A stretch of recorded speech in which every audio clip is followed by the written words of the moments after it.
There's a version of the future that has been sold to you so many times in so many movies, documentaries, keynote speeches, advertisements, and carefully edited rocket launches that it now feels almost inevitable. In that future, humanity leaves Earth, settles Mars, builds glass cities beneath red skies, and transforms an empty planet into a second home. The story is clean.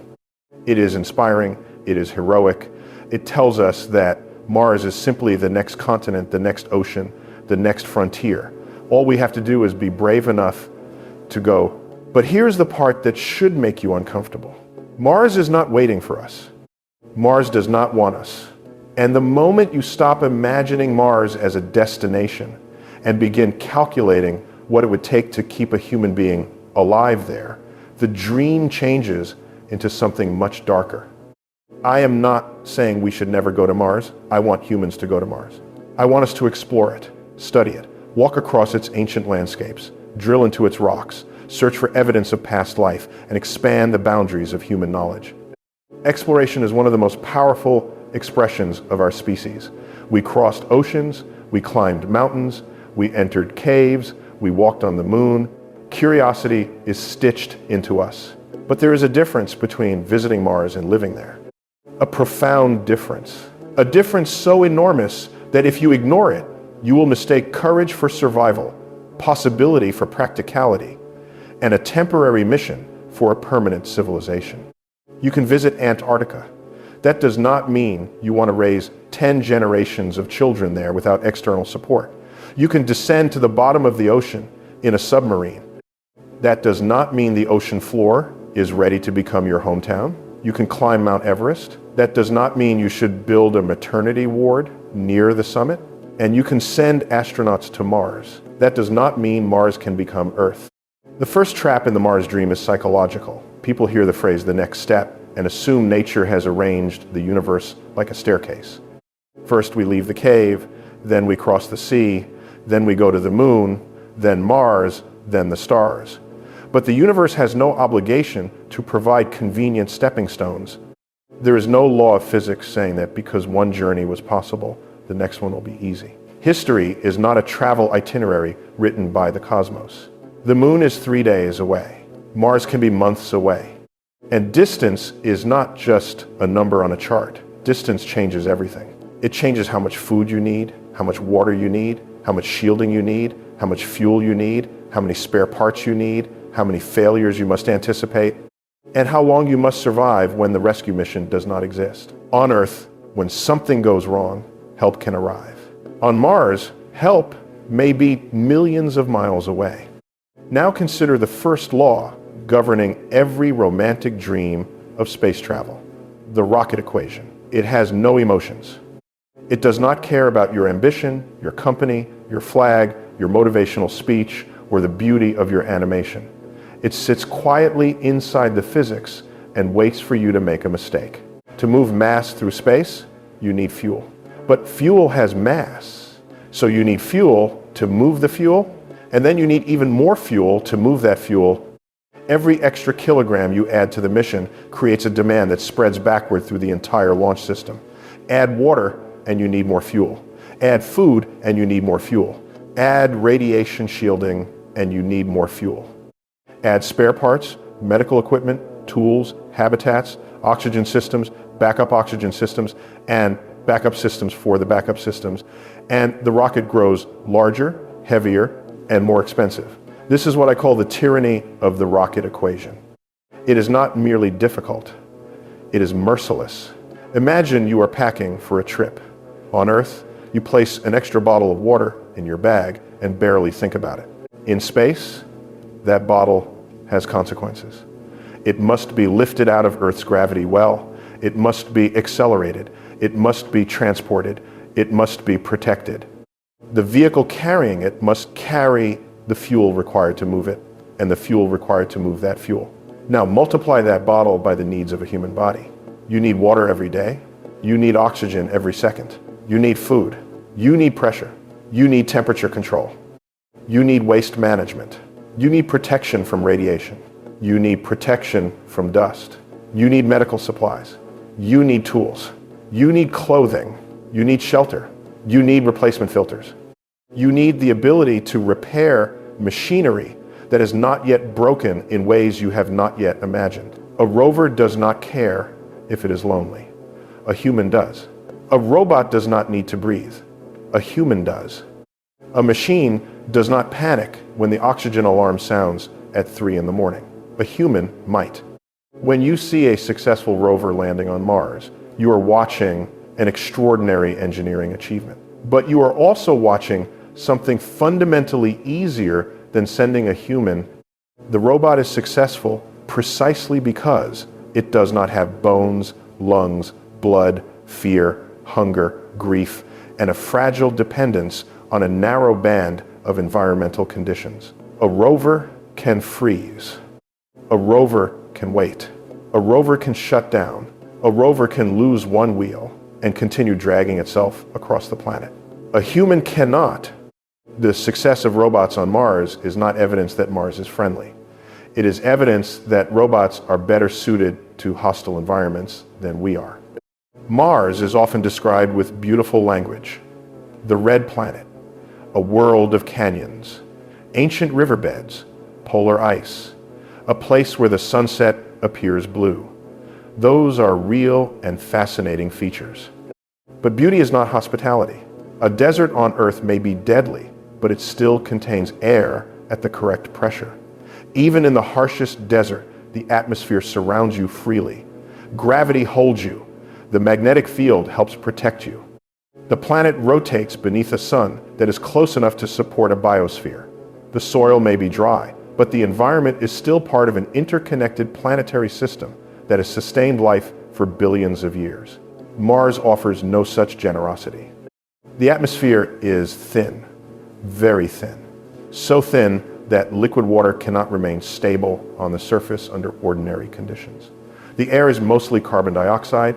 You cannot breathe it. The pressure is so low that an unprotected human body would be in immediate danger. Temperatures can plunge to levels that make an Earth winter seem welcoming. Dust can spread across the planet. The soil contains chemicals that are not friendly to human biology. And above you, there is no thick atmosphere and no strong global magnetic field, providing the protection Earth gives us every minute without sending us an invoice. That protection matters more than most people realize. On Earth, the atmosphere is not just the air you breathe, it is armor. The magnetic field is not just a feature in a textbook, it is armor. The ozone layer is armor. The mass of air above your head is armor. The planet protects you from a cosmic environment filled with particles and radiation that can pass through tissue, damage DNA, and alter cells in ways you cannot see, feel, hear, or smell. Radiation is one of the most dangerous threats in deep space because it does not announce itself dramatically. There may be no explosion, no fire, no visible wound. You can feel perfectly normal while energetic particles pass through your body and disrupt the machinery of life. DNA is a chemical archive. It contains the instructions cells use to function, reproduce, and repair themselves. Damage those instructions often enough, and the risks accumulate. Some cells die. Some repair themselves incorrectly. Some mutations may contribute to cancer. Some damage may affect organs, the nervous system, or reproductive health. And because the exposure continues throughout the journey and on the surface, the threat is not a single event. It is a background assault. You can add shielding, but shielding has mass, and mass awakens the rocket equation. You could surround the habitat with water, because water can help absorb radiation, but water has mass. You could bury the habitat underground or beneath Martian soil. That may help. But now you need excavation equipment, power, maintenance, structural stability, and a plan for what happens if the tunnel collapses, the seal fails, or the machinery breaks. Every solution creates new systems. Every system creates new failure modes. Every failure mode demands a backup. Every backup adds mass. And the equation remains there, watching. Then there is gravity. Mars has gravity, but only about 38% of Earth's. People sometimes hear that and imagine joyful scenes of astronauts bouncing across the surface. Lower gravity looks entertaining in video. It is less entertaining when you ask what happens to the human body after months, years, or generations. Your body is not a machine built independently of Earth. It is an Earth organism.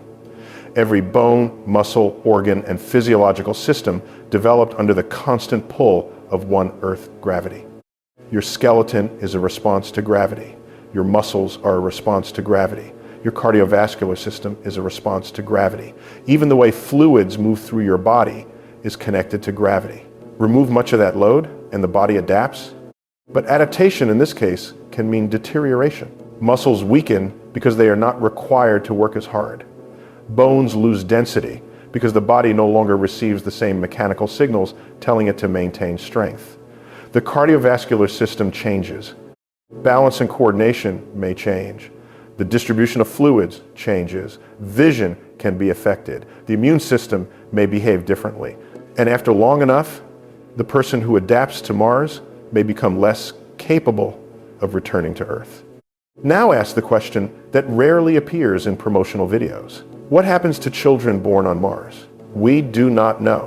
What happens to pregnancy in reduced gravity? We do not know. What happens to fetal development? We do not know. What happens to the formation of bones, muscles, organs, balance systems, and the brain? We do not know. Can a child raised in Martian gravity ever safely stand on Earth? We do not know. Could a permanent Martian population eventually become physically trapped on Mars, unable to tolerate Earth's gravity? We do not know. And yet people speak casually of a self-sustaining city, as though the primary challenge were designing attractive domes. A civilization is not a collection of buildings. A civilization is birth, childhood, education, disease, aging, conflict, agriculture, manufacturing, medicine, psychology, law, waste, repair, death, and continuity across generations. A base can survive through supply missions. A civilization must survive when the supply missions stop. That distinction is everything. If a settlement depends on Earth for critical components, medicines, electronics, replacement seals, specialized tools, seeds, knowledge, or emergency assistance, then it is not independent. It is an outpost. There is nothing wrong with an outpost. Scientific stations are valuable. Research bases can transform knowledge. But call it what it is. Do not sell dependence as independence. Do not call a fragile habitat a new world. The most dangerous failure on Mars may not be the dramatic failure. It may be the slow failure. A filter becomes less efficient. A seal develops a leak too small to detect immediately. A crop yield declines. A microbial population changes. A nutrient becomes scarce. A chemical accumulates. A psychological conflict deepens. A spare component fails earlier than expected. A software error appears in a system that no one on Mars fully understands. On Earth, our biosphere is absurdly complex. It contains oceans, forests, bacteria, fungi, insects, clouds, soils, nutrients, predators, prey, decomposition, weather, and countless feedback loops operating across scales. We live inside it and barely understand it. We often imagine that we can reduce this planetary complexity to a sealed room with plants and pipes. History should make us cautious. Consider Biosphere 2. It was one of the most ambitious attempts to create a closed ecological system on Earth. The idea was extraordinary. Build a sealed environment containing multiple ecosystems and place people inside for an extended period, recycling air, water, and nutrients. And this experiment took place on Earth, not Mars, Earth, a planet where outside experts could observe the system, repair equipment, analyze data, and intervene. Even under those favorable conditions, the system encountered serious problems. Oxygen levels dropped. Ecological balances shifted. Some species thrived while others disappeared. Food production became difficult. Human relationships deteriorated. The structure itself interacted with the atmosphere in unexpected ways. That does not mean closed ecosystems are impossible forever. It means they are far more complex than a simple diagram suggests. The lesson is not that scientists failed because they were foolish. The lesson is that ecosystems are complicated because life is complicated. Now imagine running a similar system on Mars, where the outside environment cannot support you for even a moment. If the oxygen level drops in a sealed experiment on Earth, you can intervene. If it drops on Mars, the clock begins. If crops fail on Earth, food can be delivered. If crops fail on Mars, hunger becomes an engineering problem with a deadline. If people become psychologically unstable on Earth, they can leave. If they become unstable on Mars, the door opens only into death. This is the part of colonization fantasies that is often ignored. Human beings do not become emotionally simple because the mission is important. We bring our personalities with us. We bring fear, jealousy, ambition, loneliness, anger, love, resentment, trauma, ego, and tribal behavior. Put a small group of people inside a confined habitat for years. Remove privacy. Remove nature. Remove spontaneous movement. Remove family contact in real time. Remove the possibility of walking away. Add danger, exhaustion, mechanical noise, strict routines, radiation risk, and the knowledge that one person's mistake can kill everyone. Now wait, what happens? People sometimes imagine astronauts as emotionally invulnerable. They are not. Astronauts are highly trained human beings. Training helps, selection helps, procedures help, but no training eliminates the human nervous system. Isolation changes people. Confinement changes people. Monotony changes people. Fear changes people. The communication delay makes it worse. Depending on the positions of Earth and Mars, signals can take several minutes to travel one way. That means there are no normal conversations. You cannot ask a question and receive an immediate answer. You cannot hear a loved one laugh in real time.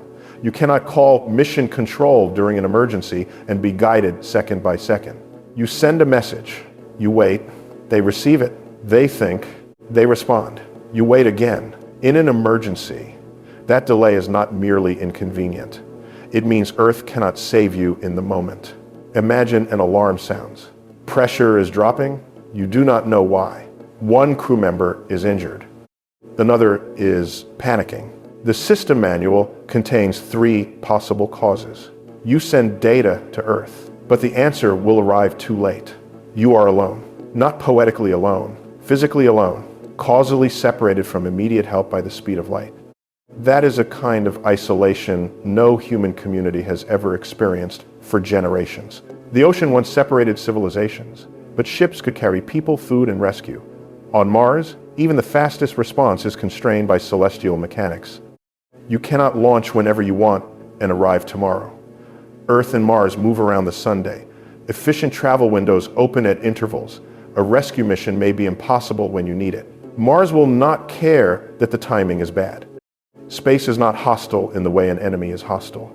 An enemy has intention, space has none. Space is indifferent. That may be worse. An enemy can hesitate. Space never does. A machine fails and physics continues. A seal cracks and the pressure leaves. A heater stops and the temperature falls. A shield fails and radiation enters. There is no negotiation. There is no forgiveness. There is no second chance unless you built one. This is why Earth is so extraordinary. On Earth, survival is so deeply integrated into the environment that we forget what is being provided. Step outside and the pressure is correct. The atmosphere contains oxygen. Gravity is suitable. The temperature range is survivable across much of the planet. Liquid water exists naturally. Food grows. Microorganisms recycle nutrients. Clouds move water. Oceans regulate climate. Plants capture sunlight. The magnetic field deflects charged particles. The atmosphere burns up many incoming objects. The moon helps stabilize Earth's axial behavior. Plate tectonics recycles materials. Carbon moves through geological and biological systems. You did not build any of this. You inherited it. And because it arrives without visible machinery, you treat it as ordinary. Mars teaches the value of Earth by removing everything Earth gives you. On Mars, you must manufacture air. On Earth, you breathe. On Mars, you must recycle water with extreme efficiency. On Earth, rain falls from the sky. On Mars, you must control pressure. On Earth, the atmosphere does it. On Mars, you must shield radiation. On Earth, the planet shields you. On Mars, food is a life support subsystem. On Earth, food is part of a biosphere. The difference is not merely technological, it is philosophical. Earth is not a replaceable platform beneath our civilization. Earth is the system that made civilization possible. People sometimes speak of Mars as a backup planet. That phrase should bother you. A backup is useful only if it works when the primary system fails. Mars cannot function as a backup for billions of people. Not with present technology. Not with any technology on the horizon. Even if we established a settlement, it would initially support a tiny population under extreme dependence and risk. If Earth suffers environmental collapse, war, or climate disaster, Mars will not rescue humanity. The energy required to relocate billions of people is beyond imagination. The infrastructure does not exist. The resources do not exist. The launch capacity does not exist.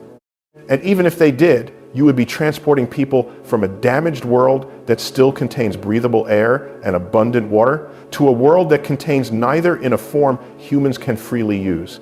If Earth becomes difficult, Mars remains worse. That is the calculation people avoid. Suppose climate change makes regions hotter, storms stronger, coastlines less stable, and agriculture more difficult. Those are serious threats. But Earth would still have oceans. Earth would still have air. Earth would still have gravity. Earth would still have a biosphere. Repairing Earth is easier than terraforming Mars. By orders of magnitude, you could take the most devastated place on Earth, and it would still be more hospitable than the surface of Mars because you could breathe. That single fact should reshape the conversation. The fantasy of escape can become dangerous because it creates psychological permission to neglect the planet we have. It tells people that Earth is one option among many. It suggests we can damage this world and move to another. We cannot, not in any meaningful civilizational sense. There is no planet B waiting with open doors. Mars is not Earth with less weather. Mars is not a desert that needs irrigation. Mars is a frozen, irradiated world with a thin atmosphere, low gravity, toxic soil chemistry, and no global biosphere. Terraforming is sometimes offered as the grand solution.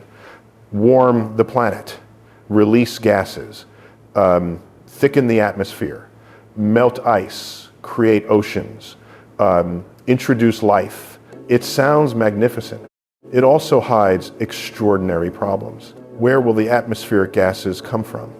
How much energy will be required? How long will it take? Can Mars retain a thick atmosphere over geological time without a strong magnetic field? What happens to the chemistry? What organisms can survive?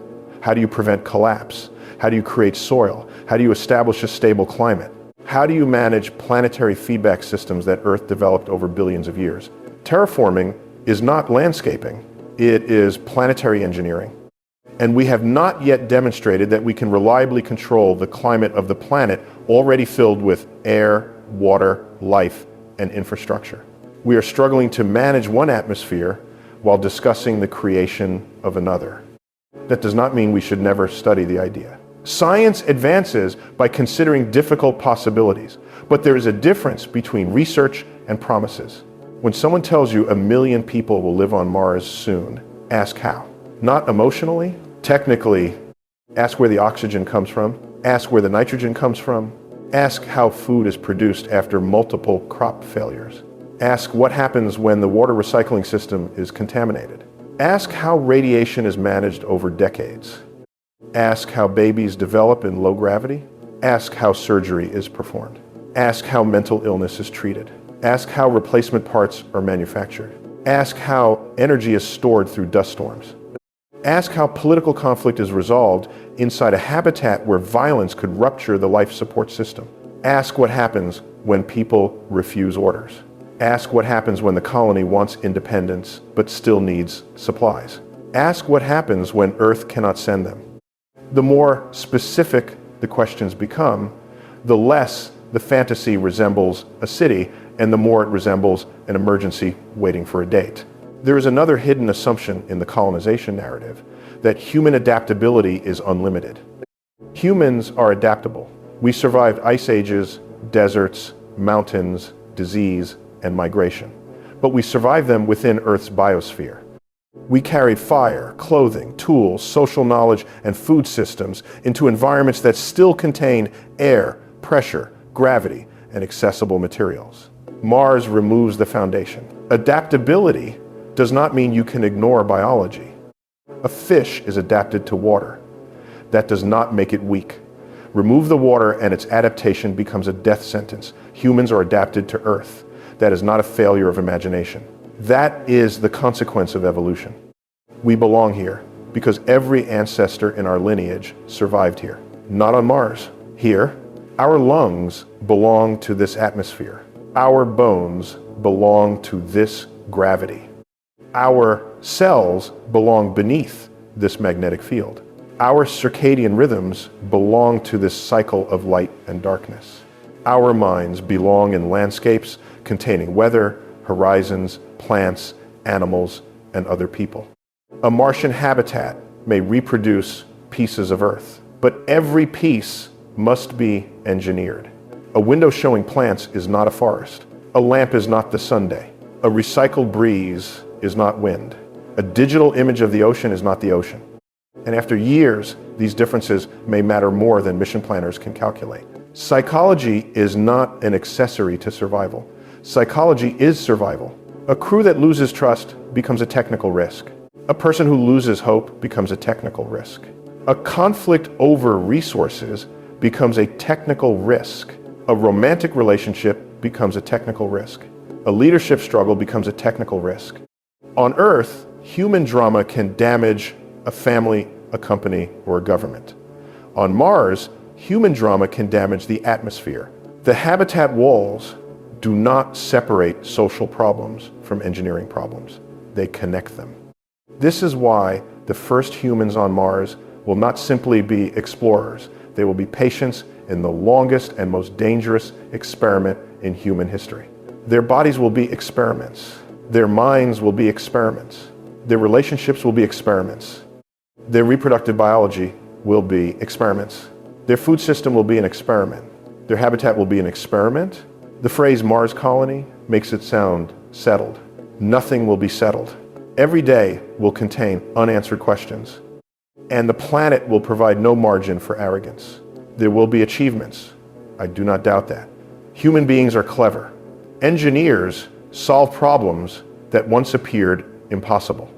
We may develop better propulsion, better shielding, better recycling, better artificial gravity, better medicine, better robotics, and better habitats. But technological progress does not repeal physics. It negotiates with physics. And physics always has the final signature. The rocket equation remains. Radiation remains. Distance remains. Low gravity remains. Isolation remains. Biology remains. The challenge is not one invention. It is thousands of interconnected systems, all of which must work together continuously in a place where the environment cannot support life if the systems stop. On Earth, technology enhances survival. On Mars, technology is survival. That is the difference. If the power fails in your home, on Earth, you may become uncomfortable. If the power fails in a Martian settlement, oxygen production, heating, communication, water recycling, lighting, food systems, and medical equipment may all be affected. Power is not a utility there. Power is metabolism. A settlement is a mechanical organism. Its cables are nerves.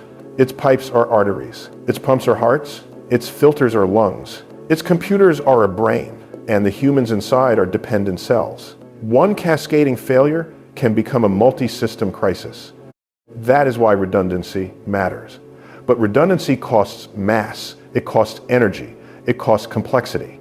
And complexity itself creates risk. A simple system has fewer parts that can fail. A life support system on Mars cannot be simple. It must monitor air composition, humidity, temperature, pressure, contaminants, microbes, water purity, waste, nutrients, energy, structural integrity, and countless variables that Earth regulates through natural processes.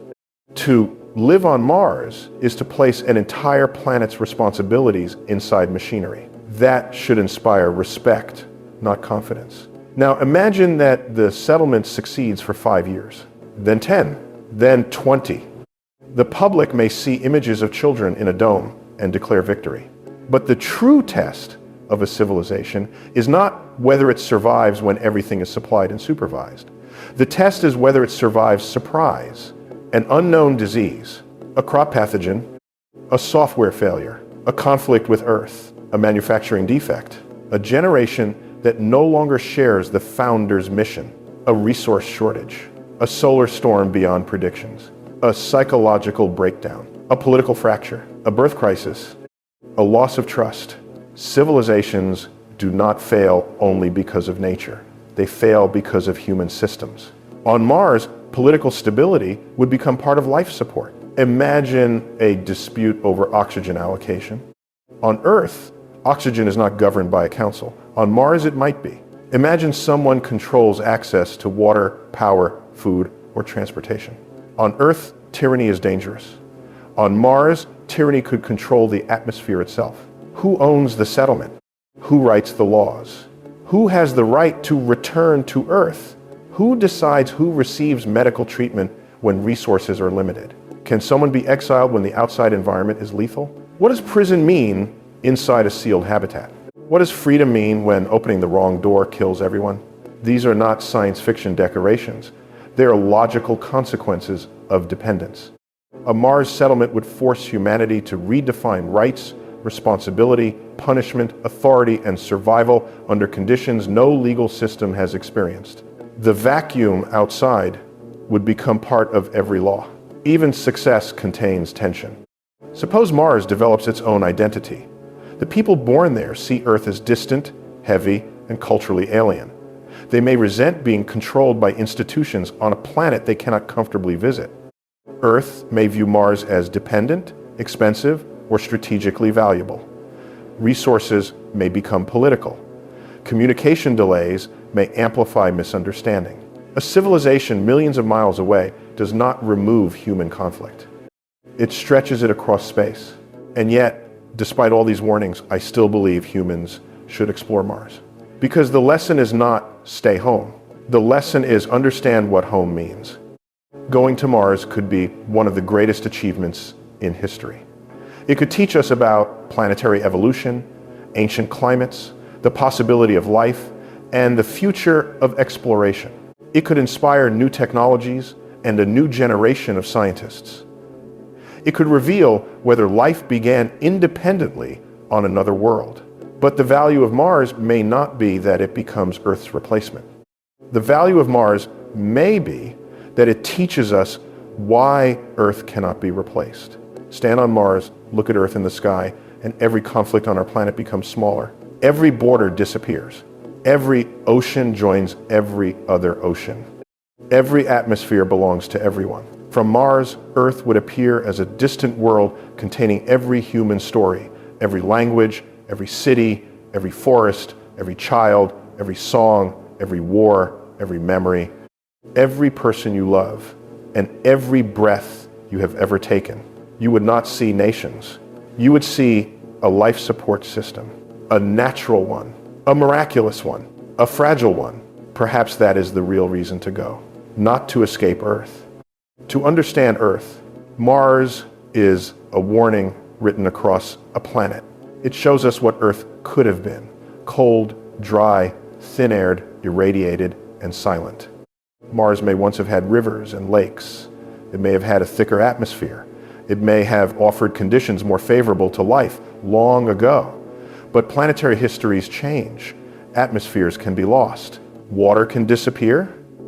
Environments can become hostile. Mars is not only a destination, it is evidence. It reminds us that habitability is not guaranteed. A planet can change. A world can die. Earth's stability feels permanent only because human lives are short. Climate systems shift, species vanish, oceans change, atmospheres evolve, geological processes operate across timescales that make civilizations appear brief. We have inherited a rare interval of planetary habitability. And instead of treating it as sacred, we often treat it as disposable. That may be the greatest failure of imagination in the Mars debate. People imagine domes on another world more easily than cooperation on this one. They imagine generating oxygen on Mars more easily than protecting forests on Earth. They imagine melting Martian ice more easily than preserving Earth's water systems. They imagine creating a new atmosphere more easily than stabilizing the one we already have. Why? Because fantasy has no budget. Reality does. On Earth, protecting the environment is treated as a political preference. On Mars, environmental protection would be the first law of survival. No one on Mars would debate whether the atmosphere matters. No one would call water recycling an ideology. No one would argue that oxygen measurements are a conspiracy. No one would dismiss temperature control because it is inconvenient. The planet would enforce scientific literacy. Every resident would understand that data are not opinions. Pressure is not partisan. Radiation is not political. Carbon dioxide does not negotiate. Perhaps we need to bring that Martian clarity back to Earth before we ever leave. We are already living inside a spacecraft. Earth travels around the sun at enormous speed. The solar system moves through the galaxy. We are passengers aboard a planet with limited resources, a thin atmosphere, and no nearby rescue. The difference is that our spacecraft is alive. It grows food. It produces oxygen. It cycles water. It repairs itself. It contains millions of species that participate in the life support system. And we are damaging components we do not fully understand. If a crew on a Mars mission began destroying oxygen equipment, contaminating water supplies, and overheating the habitat, we would call them irrational. When we do similar things to Earth, we call it economic activity. That contradiction should disturb you. The dream of Mars can be noble if it expands knowledge. It becomes dangerous when it becomes an excuse to ignore climate change, an excuse to delay environmental repair, an excuse to believe technology will rescue us from every consequence. Technology is powerful, but technology is not magic. Every machine draws materials and energy from somewhere. Every solution has limits. Every intervention creates new conditions. The most advanced life support system we know is not a machine. It is Earth. It has operated for billions of years. It has endured asteroid impacts, volcanic eruptions, ice ages, evolutionary revolutions, and mass extinctions. It has adapted, transformed, and continued, but that does not mean it guarantees our comfort. Earth will survive us. The question is whether the conditions supporting our civilization will survive our behavior. That is a different question. People say we must become multiplanetary to protect humanity. There is logic in diversification. A species confined to one planet is vulnerable to global catastrophe. Asteroid impacts, supervolcanoes, pandemics, nuclear war, and other threats are real. A second self-sustaining civilization could increase long-term survival. But notice the words, self-sustaining civilization. Not a base, not a laboratory, not a settlement dependent on Earth. A true independent civilization. That may take centuries, if it is possible at all. So during the centuries required to build that future, Earth remains essential. There is no shortcut around stewardship. You cannot save humanity by abandoning the world that contains almost all humans. You cannot protect civilization by neglecting civilization's foundation. The path to Mars begins with learning how to manage Earth responsibly. Because the same skills required for a sustainable Mars settlement are required here. Energy efficiency, recycling, closed-loop systems, ecological understanding, cooperation, scientific literacy, long-term planning, and respect for limits. Mars is not an alternative to sustainability. Mars is the most extreme test of it. If we cannot maintain stable systems on a planet overflowing with life, how will we maintain them on a planet that offers none? That is the question beneath every rocket launch. It is easy to celebrate propulsion, harder to master continuity. A rocket can take you to Mars. A rocket cannot make Mars love you. It cannot make the soil fertile. It cannot make radiation disappear. It cannot make low gravity become Earth gravity. It cannot eliminate loneliness. It cannot guarantee crops. It cannot remove human conflict. It can deliver you to the problem. That is all. And when the rocket leaves, the problem remains. Imagine the first night on Mars. The cameras are off. The celebration has ended. The crew enters the habitat. Outside, the landscape is silent. No insects, no birds, no wind through leaves, no distant traffic, no ocean, no rain, no open window. The sun is smaller. Earth is a light in the sky. Every breath comes from a machine. Every drop of water has a history inside the system. Every sound may signal normal operation or approaching failure. And then the realization arrives. You are not living on Mars. You are living inside a machine placed on Mars. That machine is your world. If it fails, Mars enters, and Mars is fatal. This is the tension hidden behind the dream. The planet outside is not the home. The habitat is the home. Mars is the threat surrounding it. Perhaps one day we will build habitats so reliable, so redundant, and so advanced that generations can live there. Perhaps we will create artificial gravity. Perhaps we will engineer biology. Perhaps we will transform environments. Humanity has surprised itself before. But even then, every achievement will underline the original truth. Earth does all of this naturally. Earth is not ordinary. Earth is not cheap. Earth is not replaceable. Earth is the rarest technology we possess, and we did not invent it. The universe contains more planets than we can count. But quantity does not imply habitability. Most worlds may be too hot, too cold, too gaseous, too irradiated, too unstable, or chemically unsuitable.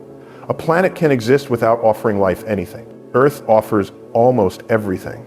A stable star, a useful orbit, liquid water, a protective atmosphere, a magnetic field, complex chemistry, geological activity, a large moon, a long evolutionary history, a biosphere that transforms sunlight into living systems.